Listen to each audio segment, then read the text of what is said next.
Shalom from Jerusalem. This is TV7's Israel at War update. And as we're set to deliberate the latest developments here in Israel, throughout the region, and somewhat beyond, it's always important to remember that today we mark day 511 since the Islamist Hamas and its terror affiliates in the Gaza Strip launched their onslaught and horrendous crimes against the people of Israel on October 7th of 2023. And as we are speaking from Jerusalem at this moment in time, the current negotiations are taking place both in Cairo, Egypt, as well as a pending delegation to be sent to Qatar to discuss more on the prospects of transitioning from phase 1 to phase 2 in the so-called hostage release deal. On that and more, let's now turn to our TV7 editor-at-large, Mr. Amir Oren. Amir, what can you update us on with the latest? So here we are with the month of February practically over, and the ceasefire, which started on January 19th, has run its course. It was supposed to take 42 days, and it's over, even though one part, the Israeli withdrawal from the Philadelphia corridor, is yet to take place. This will probably be part of the first phase of stage 2 once it begins, because the negotiations which you referred to are going to focus on the way to go forward without foretelling what the end will be. Now, Hamas obviously wants the war to be declared over, even though they never renounced their intention to destroy Israel. So how can they expect Israel to say that its war against those who want to destroy it is over? So apparently they mean this particular campaign, and a verbal formula can be found. The Israeli government has a political problem in making this announcement because of the forces within it who are dead set against it. But again, a compromise can be found. Some of the hostages will be released as against other Israeli concessions, but the road to the end of phase 2, that is at least 42 additional days from now, is still quite long. And on other fronts, while the ceasefire is basically being kept, Israel took out a key figure in the smuggling efforts of Hezbollah on or from the Syrian border. From the Israeli perspective, this work by Ali Shaheen was a violation of the agreement between Israel and the government of Lebanon, and therefore Israel is not going to sit still and wait until munitions are being smuggled into Lebanon.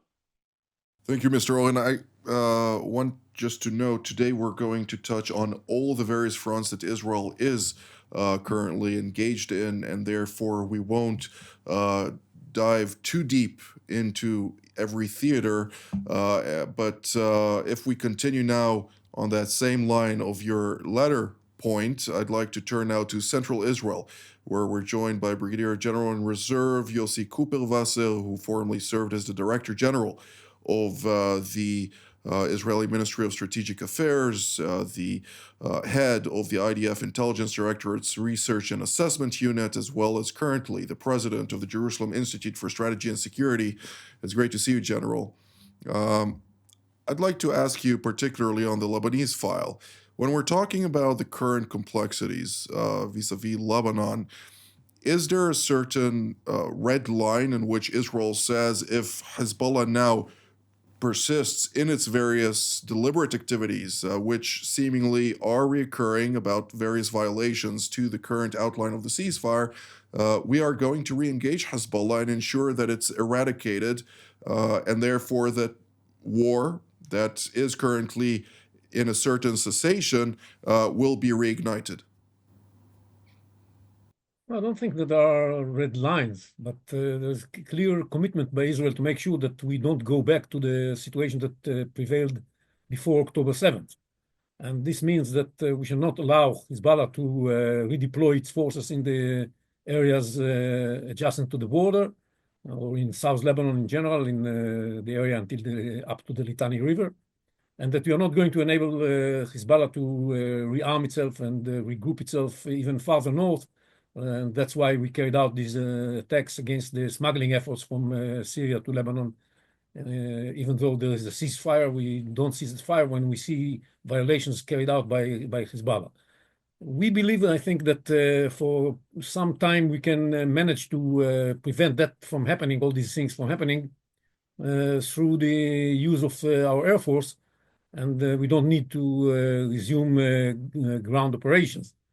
But if we are going to be convinced that this is not enough and more is needed in order to prevent Hezbollah from rearming itself and regrouping in southern Lebanon, a resumption of ground operations is possible. That's not out of the question. And so far, it's not the case. The Lebanese army, in my mind, is not yet in a position to carry out its mission according to the agreement. It's getting better, and there is a tendency by the government there to improve the capabilities, but it's not yet ready. And that means that we have to rely on ourselves most of the times, and that's what we are doing. Thank you, General Cooper-Vassel. Let's now turn to elsewhere in central Israel, where we're joined by Brigadier General in Reserve Doron Gavish, the Israeli Air Force Task Force Commander for Air and Missile Defense. It's great to see you, General. I'd like to also immediately ask you to refocus our attention to Judea and Samaria, where we're seeing the deepening of operational activity, particularly in the northern Samaria region, against various terror pockets, be it in Tulkarem or other so-called refugee camps that have basically been there for decades upon decades. To what degree are we concerned in light of various reports in recent months and even years that Hamas and the Palestinian Islamic Jihad are trying to establish a certain capability of launching potentially rockets or mortar shells towards Israeli communities? Is this something that Israel is also potentially preparing for? This is exactly what is happening, Jonathan, meaning that we are concerned that what could be evolving from this area, Jenin, Tulkarem, and the West Bank, could be very dangerous to Israel. And we have to remember that when we're talking about the West Bank, this is in our shortest area, it's 20 minutes of driving from the West Bank to the Mediterranean. So this is something that I think that we could say in general that what we are seeing in Gaza, in the West Bank, is the decision of Israel that is not going to allow terrorist organizations to be developed on our borders. And we saw in the past, and you said it yourself, that there was terrorist organizations and terrorist activities in the West Bank for quite a long time. But the decision now is that we are going to fight it, and we are going to fight it hard in order that they won't get into the capabilities that you were mentioning, but not only those, because we have to remember that they are launching terrorist activities towards Israel. It's enough that someone would get into Israel with a machine gun and would kill Israelis. So from this point of view, the decision is to be on the offensive on these areas of the West Bank, and not to allow those terrorist organizations to grow and to minimize as much as we can. And this is being done by all the means of Israel. We also see airstrikes, of course, infantry soldiers that are inside there, And this is what is going to be continued until we'll get to a point that we will feel that we are in a much secure position. I must say that I personally, from a security perspective, am more concerned from the threats emanating from Judea and Samaria than what I'm today concerned about either Lebanon or the Gaza Strip for that matter, something that I'm sure others who are closely monitoring the situation and know some of the extra data that has to do with those places may also have that same thought in line. But Mr. Oren, let's move one step further.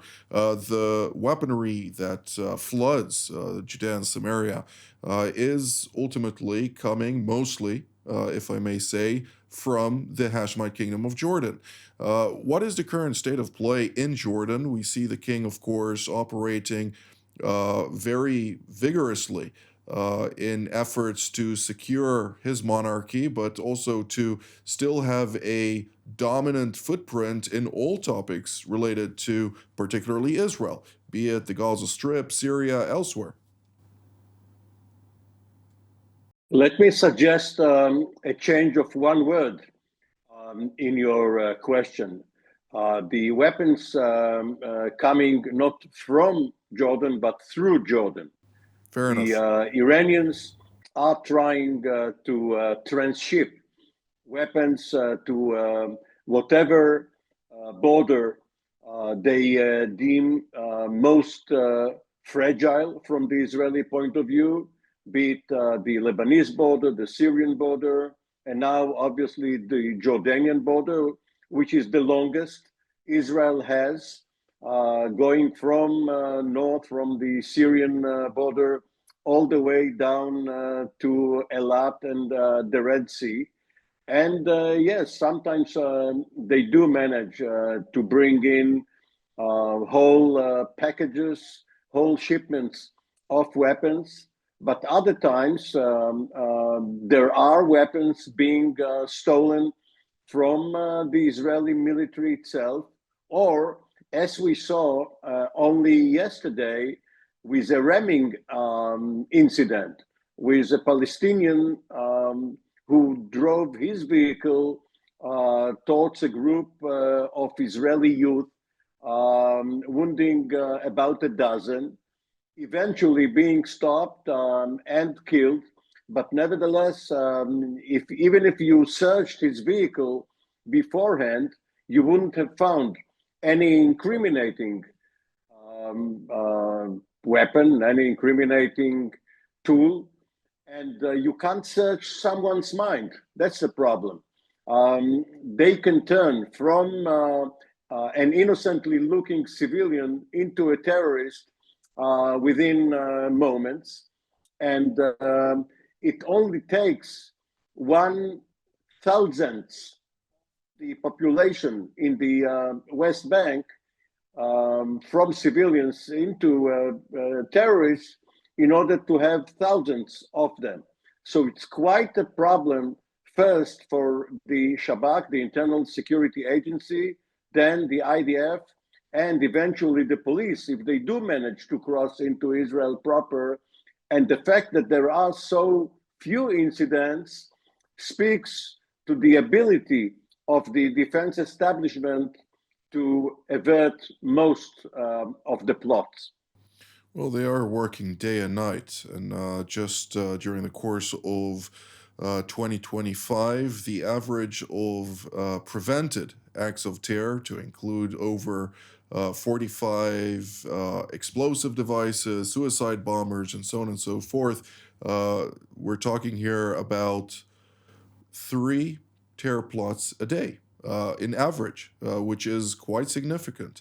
But General Kupelwasser, I'd like to shift gears to Syria. Yes, we saw earlier this week, of course, the meeting between King Abdullah II of Jordan and the self-designated or proclaimed interim president of Syria, namely Abu Muhammad al-Julani, during the course of which they were talking about, border security, deepening cooperation. And I keep asking myself when I see those things, and I reported on that through TV7 Israel news also yesterday, cooperation on what? Al-Julani has no forces, and he does not have any control over Syria's border with Jordan at this point in time. Is King Abdullah expected to see Al-Julani change his ways and provide his okay to declare finally that he's going to establish a civic presidency and country that is not with the jihadist aspirations as he actually is pursuing on the field? Well, what's happening in Syria is very interesting, I think. That on the one hand, you have the appearance of a government that is responsible for everything in Syria, from providing for essential materials and providing security along the borders and providing security in the crossings to other countries, including Jordan. And at the same time, there's a big question mark of who is exactly in charge. Because in some areas it's not the government, not in the northern part that is ruled by the Kurdish forces, not in certain areas of the south, where you see the Druze forces are more powerful and capable than the government forces themselves. And even within the government, it's not clear what is the power of the Shara, called him Muhammad al-Julani. It's nom de guerre, but definitely he's now has the power, but not everybody's with him, and a lot of the forces are asking themselves all kinds of questions. How are we going to move from here to a more stable, better divided responsibilities between the different factions that make Syria in the future? And it's a very unstable situation in my mind. That's why Israel, from its point, has decided to make sure that whatever happens in Syria, we don't want to see new threats to our security. That's why we intensify our presence in the areas adjacent to our borders with Syria, including inside the territories that were beforehand part of Syria, to make sure that no terrorists or hostile forces deploy over there. We made our opinion clear to the new government that we are not going to allow any forces to deploy along the southern part of Syria, facing Israel's border. And I think that this is, to some extent, emboldened the Druze forces that see themselves more capable to control their own territory in the ledger of the mountain beyond the valley that is near the Israeli border. And that's a very fragile and unstable situation. Absolutely. Well, General Kavish, I'd like to shift gears to Yemen, where we're seeing Ansar Allah, which is dominated, of course, by the Houthi tribe, a proxy, by all intents and purposes, of the Islamic Republic of Iran, maneuvering in the field, trying to gain additional strategic positions within Yemen proper versus the Saudi-backed and UN recognized government of the Yemenite Council. Are we expected to see potentially a conflagration? And if so, would that also draw Israel yet again into the crosshairs of this terror group's ballistic missiles and other types of munitions? Well, Jonathan, this war was there before Iron Sword, and it looks that it is still there after it. We have to remember that the Houthis proxies have their big plan toward Yemen, and they were fighting with the Saudis for quite a long time. So for them, their plan is there. We didn't see it here in Israel before Iron Zone that we didn't see it part of the direct, I would say, threats toward Israel, but this is something that we have learned during Iron Zone. And I think not only Israel, also the international community, because once those proxies decided that they are attacking the naval routes, then we are in a completely different situation. So I think that in general, we could say that in one hand, they are continuously continuing the fight in Yemen as they had before. But the challenge with them is that their aspiration is much more than only fighting within Yemen. And we saw that their aspiration are much more than this. They see the same. From one hand, they see themselves independent in what they are doing, but from the other hand, they are part of this group of proxies, of Iranian proxies, and this is something that, of course, Israel should keep its eye on, and not only Israel. We say it again and again. This is not an Israeli problem or proper Israeli problem. This is an international problem. This is a problem of the countries in the Mediterranean, but also the European one and the West overall. And this is something that would have to be taken care of in this way. It's a strategic decision of the West, of the coalition. What are we doing? Are we allowing something like this? Of course, Israel have his own part, and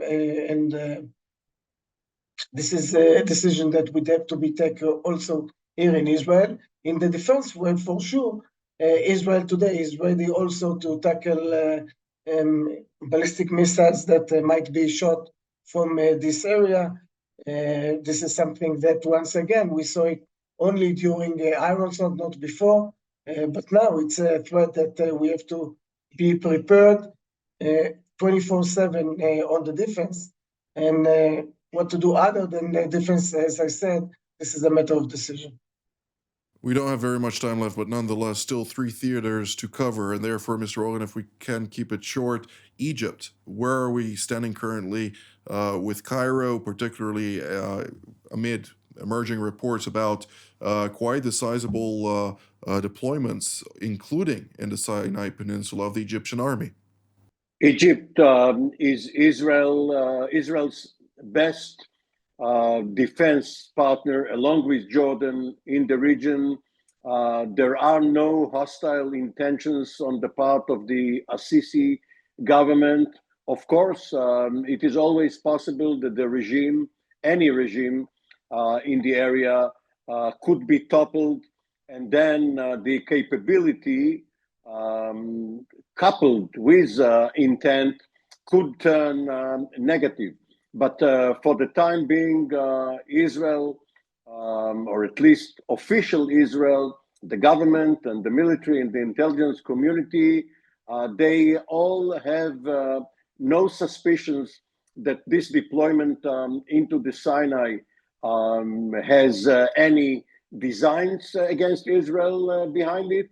And one more comment, we only see the acts of hostilities during periods of fighting. What happens now is that each side, Israel and Hamas, Israel and the Houthis, Israel and Hezbollah, each side is building up its force for the event that the ceasefire ends. And then we will see who won the race between offense and defense. General Kuperwasser, is Iraq still a factor, considering this fact that Hashd Shabi has been quite silent since the cessation of hostilities took effect vis-a-vis the Gaza Strip and Lebanon? Well, surprisingly enough, we spoke until now without mentioning Trump, President Trump, and I think the Trump effect had a major impact on what happened in Iraq, and convinced the Iraqi government to be more demanding from the Hashd Shabi groups. And we see relative calm. What is at stake is the pressure put by the Americans and the Iraqi government to also bring a solution to the problem of Elizabeth Surkov, the hostage taken by one of the Hashd Shabi groups way before Trump came to power and before the war. And that has to come to an end too. And this is another reflection of the weakening of the Iranian proxies following what Israel did in the last 15 months in the region, especially since last October and or last September, as a matter of fact. And we are in a new situation. But before we just, if I understand, we are about to end. So it's, we have to say a word about the reports coming on the capabilities of the Iranians and the nuclear realm. The fact that they are now very close to having enough highly enriched uranium to produce fissile material for something like 6 to 10 nuclear explosive devices within a very short period of time is very concerning and very worrying. And the international community has to do something about it as soon as possible.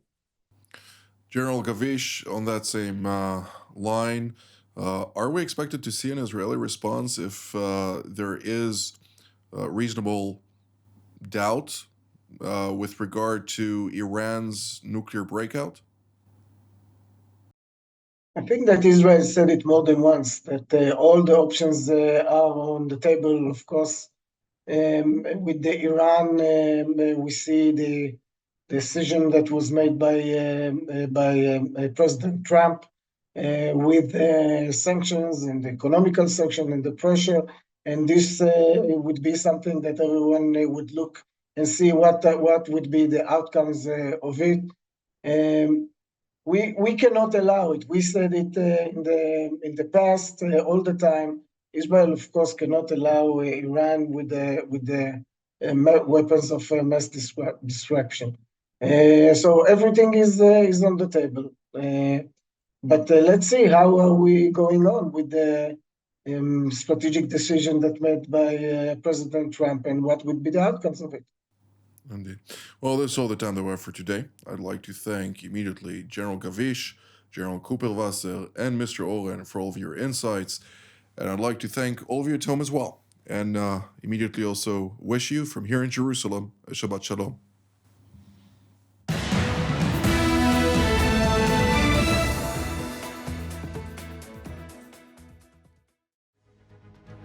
I'm Eran Etzion, former Deputy National Security Advisor here in Israel, a diplomat, a strategist by training. I'm very happy to be at TV7 and offer my interpretation along my esteemed colleagues. The strong point of TV7 is to be a reliable source of authoritative insight in an era of shallow news environment that is very difficult for viewers to trust.